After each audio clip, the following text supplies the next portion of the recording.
Welcome back, everyone, to Welstopia. We are back here in New Wellsington, where we'll be starting our server tour to celebrate episode 50 of this series.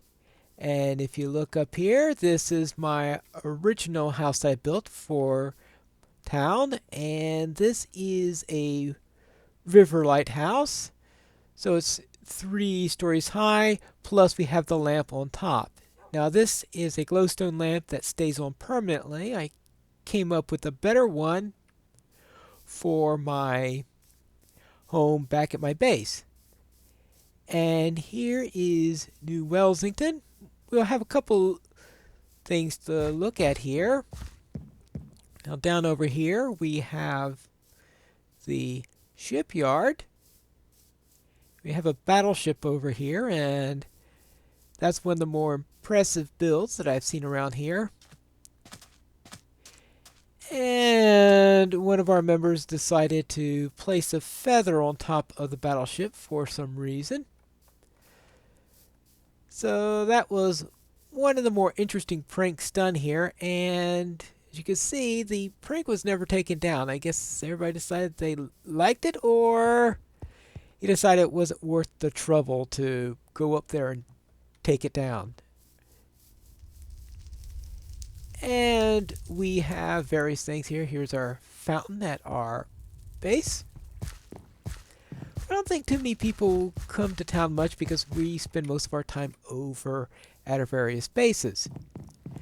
Now, where people do come every once in a while is, of course, the marketplace, which is on the other side of the river. Ooh, hobbit hole. And it's starting to get dark. Is this a thunderstorm coming in? I have to be careful on that. Well, at the very least, it's rainy. And here are the various shops over here. Now, this was a Halloween shop someone did for a candy shop. And this is just free food, so if there's anything that you are looking for, like some, well, I might as well grab a few since it's well after Halloween now. And I guess they're waiting for them to get out of stock before they take down the place. But we have shops of all types here, like this one. It is a dye shop, all sorts of dyes. And here's one where everything is a diamond. And across here, Duplicity. This is just a place where they carry things that are also sold at other shops. So if the other one is out of stock, then hopefully they'll have it. Now this is my shop, which is to sell string. But my biggest seller is actually wool, because we still don't have a full wool shop in here. No one's bought ink here, even though I've sold for a quarter of the price that it sold elsewhere. And this is a poetry book. No new entries in there. There we go. Slime shop. All sorts of things in there. Now, one of the most recent shops to open up is, I think, down in this direction. Let's see, now this, see, is that the, let's see, that's the light shop. Ah, here we go. Now this is a place that sells shulker boxes. We already have someone selling these things. It was rather strange. No, silly enough, 15 diamonds a piece. Apparently they keep them reasonably well stocked, because I was expecting that to sell out pretty quickly. I suspect the price on those will start going down soon. 15's a bit steep, but if you want them early, then yeah, you'll pay them, because you notice I bought a few, if you saw in the last couple episodes where I had a few shulker boxes. And here's our iron shop. This used to be pretty expensive, but prices went down when we all started getting our iron farms. And Goodwill is a place that if you're new or anything like that, you come in here and you get all sorts of free stuff. So that's a nice place. It's also a nice place to sleep because if I'm here around night or anything like this, there's a bed on the top up there. But I think it's time to head into the Nether to show you what's there.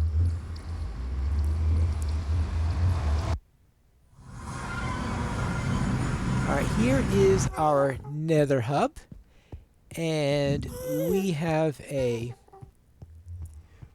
morning, evening, 4 seasons type deal over here because we have dawn coming up over there. We have dusk over here. Ooh, that looks pretty nice that way. And this is down where I live, and I can't remember where most of those people live, but the zoo theme park area where I was a few weeks ago, that's down in the dawn side up there.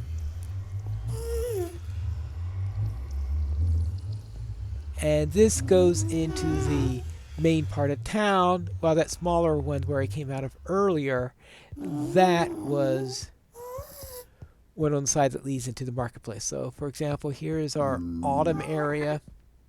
They have one quadrant for each of the seasons. And in here, these tiles start to go carrying the theme on. The walls aren't done yet, as you can see.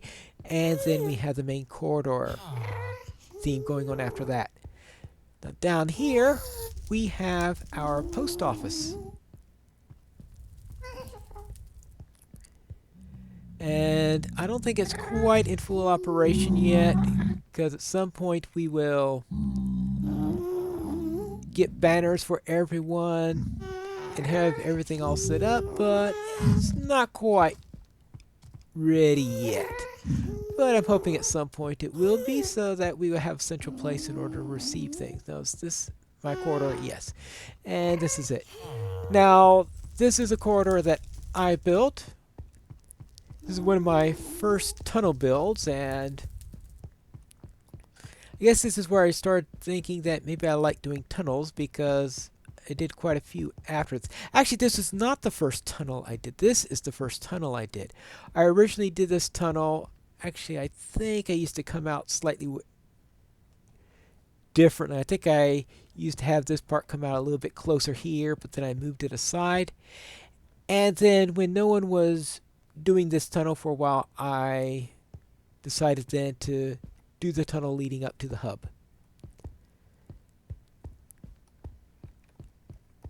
And here I used end rods and half slabs, and doing everything I can, of course, half slabs here in order to keep the mobs from spawning. Now you see the villagers here, and the villagers find ways into getting into this area, so I created a little village trading post over here. Technically anyone can use it, but it's a bit out of the way, so I don't think anyone actually has used it. Now, I had closed this off so no more villagers can get in, but I changed things up a bit to let them in again after 1.11 in hopes that, oops, I think I want to stay out of here for a moment, because I don't want to be here at night and invite zombies in there all the time. So let me get some sleep and I can continue my tour. Actually, I suspect that I don't have too much to worry about from zombies, because I do have a few golems around here. Now, I don't know how effective they are, but they do patrol around here, and maybe they'll keep zombies from doing too much damage.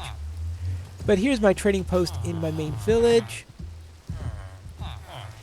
And I opened up the gates so that the villagers, some of the villagers will move in there, and that it'll encourage the villagers here to do a little breeding. And I'm hoping to get a cartographer. That's the entire reason for that. As soon as the cartographer slot is filled, Then I will go and close down movement again. And when I close movement, yes, the librarian. Then once I close movement again, then I can slow down the breeding and everything will be fine.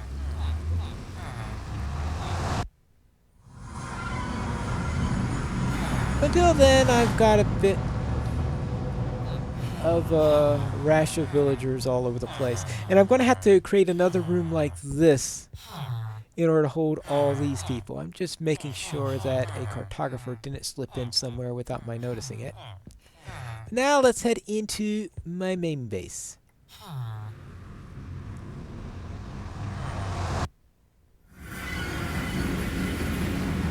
Alright, and here we are at my base. I've got a few more villagers here that snuck into this area.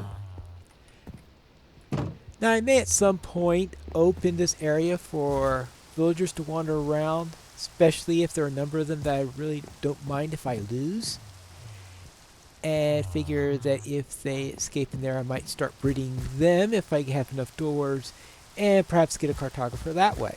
Basically, the plan is to get a cartographer so that I can see if I could find a mansion somewhere. And now here is my main build, my lighthouse. So this is one of my favorite builds that I have done. And up on top I've got an emerald pyramid. Actually, there's some iron in there also. And you can see that you have a strobing lighthouse over here.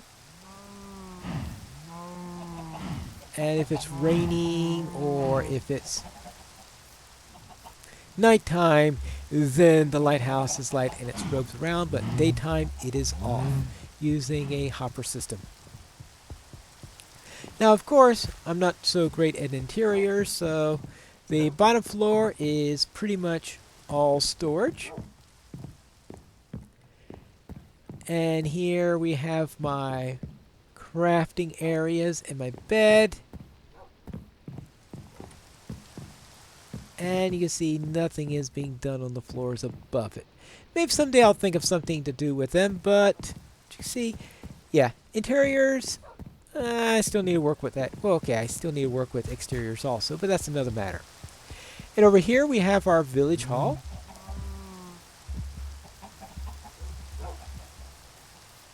And I think that looks, I don't think that looks too bad. I've certainly done much worse builds. Now, of course, the interiors of this are also pretty. Yeah. Right. Yeah, someday I'll have to do interiors. And that's what I have over there. And this is, yeah, lots of chickens over there. And they provide me with eggs. Now, over here, we have the start of our subway system, which leads over to Oakland, which is my industrial area. And this is what I built in my last episode, this terminal over here, where we have our cars coming in for the subway. And then we head out all the way down here. And I found that I'm able to get here reasonably fast to Oakland. It takes me about the same time as if I took it by boat. Now, right after the last episode, I was looking around here and I noticed that I have some mossy cobble here. I didn't pay it any mind if I did see it, because I did see it before the last episode, but I didn't pay any mind on what it signified. But if you hear closely, zombies are in there, which means that I think this is indicating that we have a zombie spawner right over here. And that would be nice that I could maybe build a zombie farm. An AFK zombie farm could be built right there. And it's high enough that I could probably just do a simple drop system for the zombies and be able to kill them that way. Because my existing zombie farm, I was originally thinking of doing it as a drop system, but nah, I just couldn't get down far enough on that because we hit the bedrock. So I thought maybe I should show you this. And down here, we have our little road here. I put this in here so I wouldn't get lost because I very easily get lost in these places. And this says this way to the zombie farm. The black dot with the green and blue in there.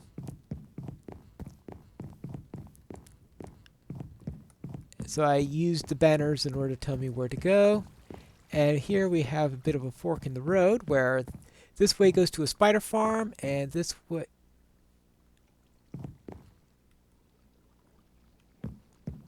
I really should have a zombie How many months have I had this here and not realized I had the wrong banner up there? Right? Yeah, that's the wrong banner. 61 slime balls. Alright. This is my slime farm. I don't think it's the best one that's made, but it's given me more than enough slime balls, so I'm not going to worry that it's not a super efficient farm, but essentially it's just one layer. Slimes pop in, they come in, and they fall down. Over here, we have a spider farm. Here's my AFK area, since this is an AFK spider farm.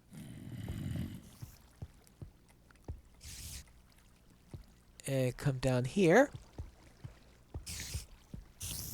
So we have it with drowning spiders all the way through here. Now, I don't think there'd be much in here, right? Because I haven't spent much time near this farm recently. So I've got more than enough of the stuff at the moment. But this one I actually have lit up so I could turn it on and off as needed be. Now, I had done a couple errors in here while I was building the farm. But fortunately, another member of the server fixed them all up so that...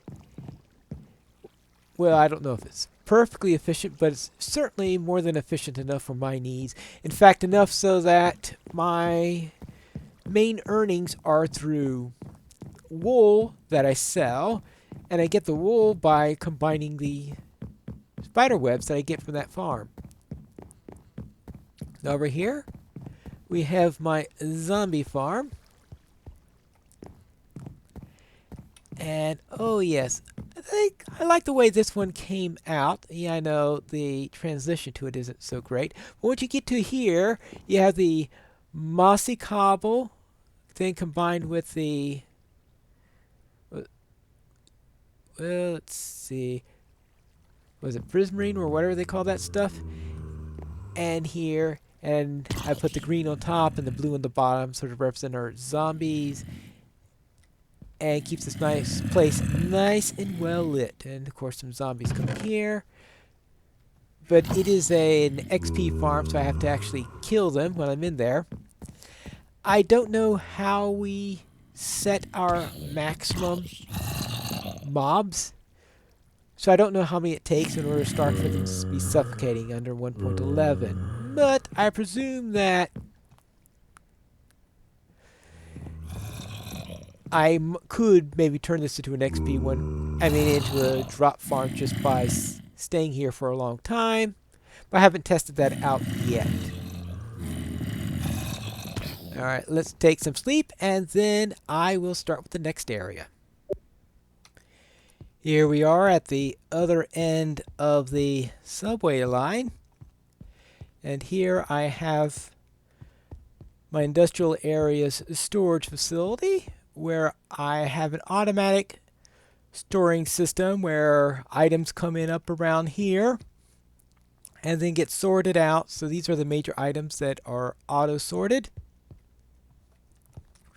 This is the overflow chest, And these are items that I place here individually. Here's my AFK room, which has additional storage over here. So this is an area that has huge amounts of storage. And up here is my industrial center, which is where I've been spending many of my more recent episodes, so most of you will probably be familiar with this. Now up here is my iron farm, which seems to be working out pretty well. Before I did this, I was pretty scared on even attempting to do an iron farm, and it seems like it worked pretty well. I found a simple system on the internet that works and gives me a nice amount of it. And then I have a